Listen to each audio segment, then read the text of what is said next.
Hi, Erica. I think that you brought up a lot of good points in your post. One of them being that when parents are establishing rules, there it might be some conflict because both parents have different point of views and they have different stands. And I think that many times parents don't really sit down and talk about the rules that they want to establish in their household, taking into consideration that each child is an individual. They're not the same person, and each child will react differently to the sets of rules that they're going to establish.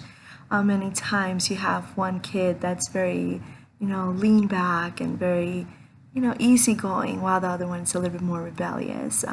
So I think it's very important for parents to take that aspect into consideration when establishing rules. Another point that you brought up is that when children or teenagers are learning the rules, they might feel attacked.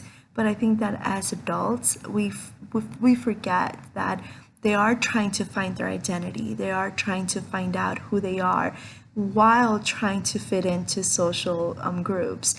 So that's why many times they see things or the rules as unfair and that everybody is against them and that they're being attacked because they are comparing themselves to their friends and also how their friends are being treated by their parents because they want to fit in. They want to, be a normal teenager in the eyes of their friends, and they have different parents that they react differently or they have different sets of rules. And I think that that's why a lot of kids rebel. And like you mentioned, when one child rebels, it does affect the household.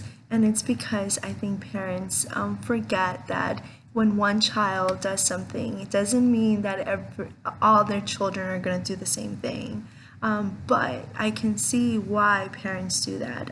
Create stricter rules for one child and then apply it to the other children. So I can see how, raising a teenager has to, like, parents have to have a lot of patience while also understand them as individuals and try to see that each child is different. And I think that that's why it's really good to have one parent that's a little bit more lenient and then the other parent that's very authoritarian because each child is different and one child might need a little bit more discipline than another and the other one might needs to have that lenient parent, to understand where they're coming from. So yeah, I really liked your post. Thank you for sharing.